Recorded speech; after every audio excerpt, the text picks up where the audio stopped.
Welcome to another live style recipe, which I'm going to be using to make more of these simple style recipes. I'm basically just trying to clean out my freezer, and I have these wings left over from the wing video that I made sometime last year. I honestly don't really have a plan for what I'm going to do with these because I'm actually making these tomorrow. The first step I'm going to do is dry brine these in the fridge overnight to make them crispier when I fry them. So I'm going to get a plate because those are wet.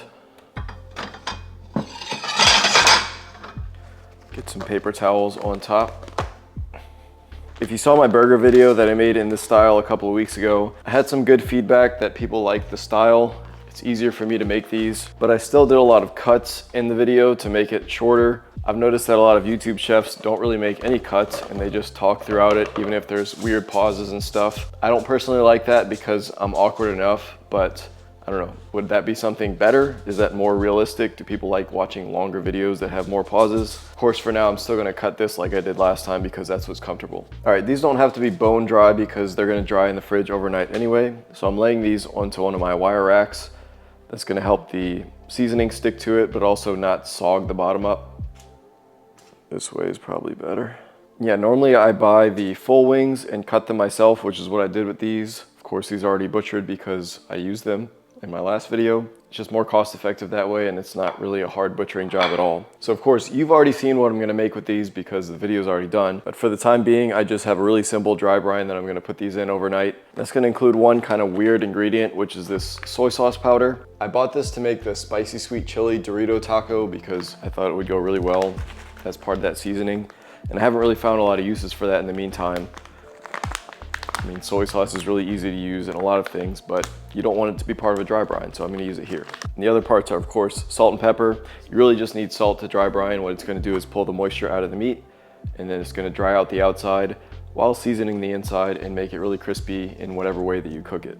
So I'm just gonna get a nice pinch of salt on each one of these.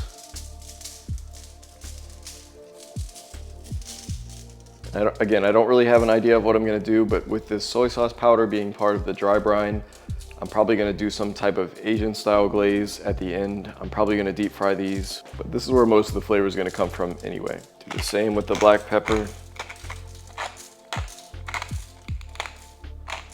Almost any meat that you cook is gonna benefit from a dry brine overnight, or even just a few hours if you have it. If for nothing else, then for the flavor on the inside, which none of your seasoning can get onto the inside unless you give it time to. All right, this is a very fine powder, so it's hard to pinch. I'm gonna grab a sieve to make it easier to get the seasoning on top.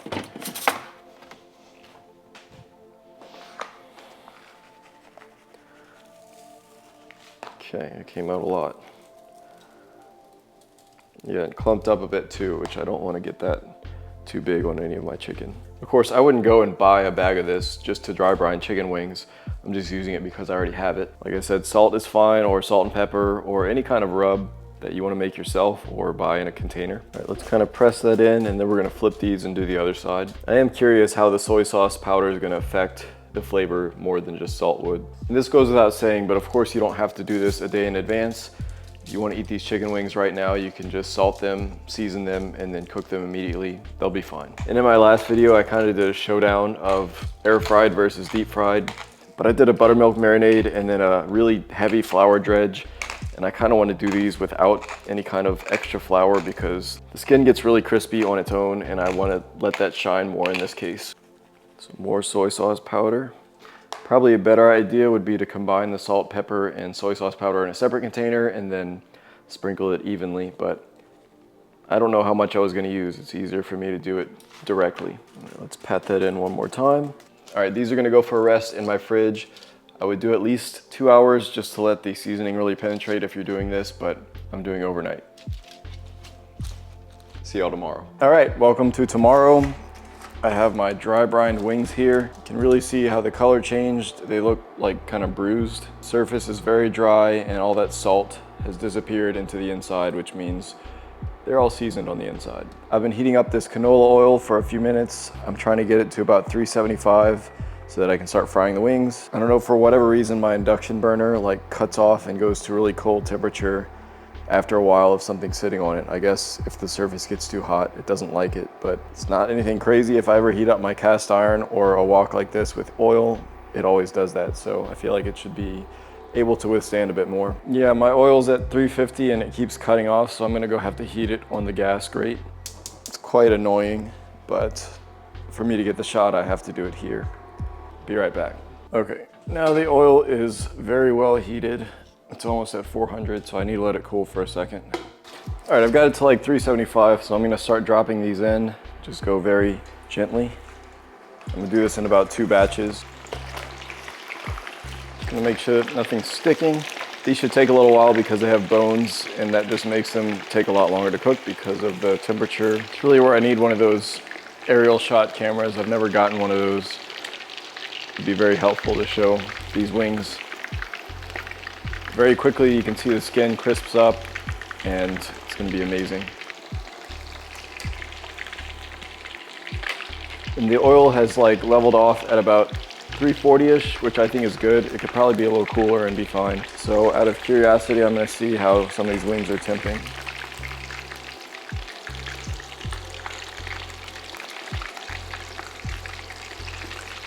In the 120s.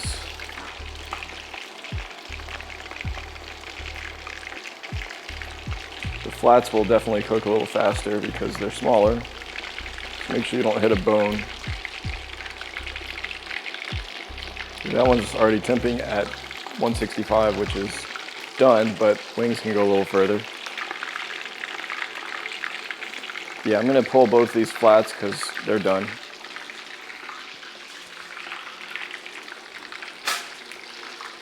Use another wire rack to keep them crispy.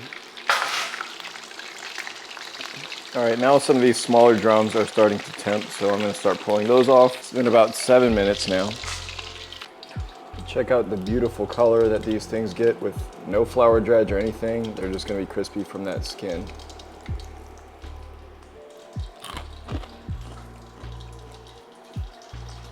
That's good stuff. All right, I think this dude's good to go. So these should take anywhere between, I guess, 5 and 10 minutes, depending on the size of your wings. I'm gonna heat this oil back up on the gas and we'll do the second batch. All right, loading in the second batch now. I guess you don't really need to see this process again, so I'm gonna do this on the gas stove because it's better for the wok anyway, and I can start making the sauce. Of course, I'm just gonna come by every few minutes and stir that and check temperatures and whatnot. Okay, so for the sauce, obviously I decided to do some kind of a honey sesame garlic flavored sauce. So that's gonna start with a lot of honey, maybe a 1/4 cup or so.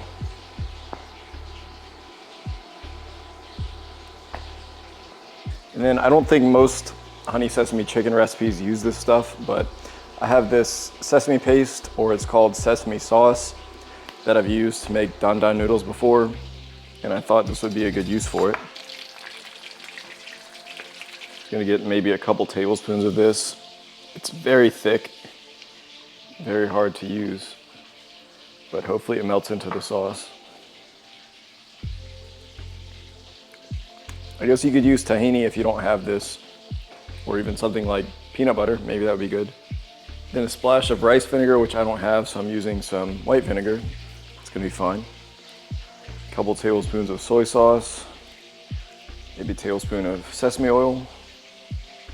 Then I'm gonna grate in a clove of garlic. Super essential ingredient in pretty much everything. I'm gonna do the same for this little knob of ginger that I have. I don't need all of it, but I'm just gonna grate in maybe equivalent to whatever that garlic clove size was. No need to peel it if you are shaving it in because the peel doesn't have flavor. I didn't really trust that most of the time. I always peel this, but when I'm in a rush, this is what I'm gonna do. All right, it's as simple as that. I'm just gonna turn the heat on and get this kind of simmering. All right, that chicken is done, so I'm gonna pull it. Take a peek at that golden brown beauty. I'm sitting that in my oven at its lowest setting while I make this sauce. Try to melt this sesame paste down. Should help thicken everything else up. Basically, my goal is to get this bubbling and reducing so it's thick enough to coat the wings. Clean as you go, that's the best way to do this.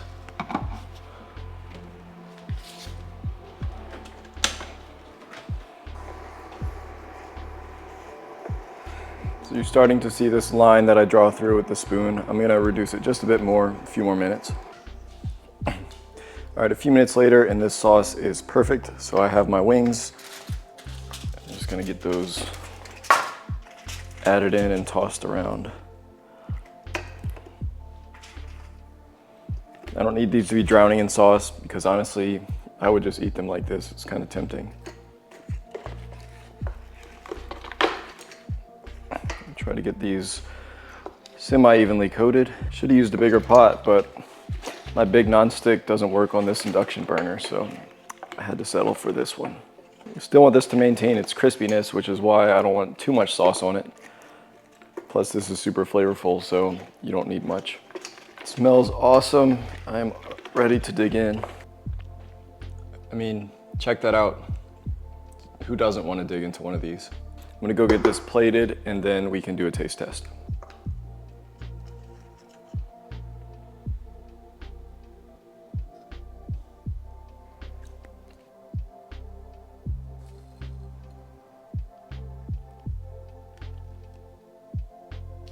It's gonna be a quick taste test because I have another video to film and eat today. But you've already seen the process of these and how amazing they look. Again, you could have just deep fried these after dry brining them and they would taste amazing because wings have good flavor on their own, but the sauce will take it up a notch.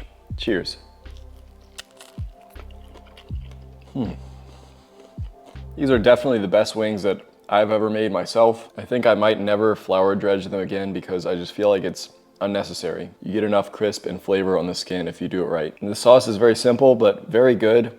That sesame paste really stands out in this, so if you can find that, then it really makes a difference. If not, then your standard honey and soy sauce and garlic will do just fine. I can't tell if the soy sauce powder made a difference in the dry brine because it's hard to tell the difference between the sauce and the powder. So I probably won't use it next time and I would never go out of my way to get it. So just salt and pepper is perfectly fine in this scenario. Yeah, with a more meaty bite in the middle, I can definitely taste the soy sauce that kind of penetrated through while this was brining in the fridge. But again, not enough to make a huge difference. You get enough soy sauce flavor when you just add it to the sauce. I mean, my biggest takeaways from this are skip the flour dredge and then dry brine, especially overnight. You do those two things and your wings are gonna be amazing, but go crazy and do whatever else you'd like. That's gonna do it for me today. Thank you all for watching. Be blessed, and I'll see you next time. I don't even get to eat the rest of those till tomorrow.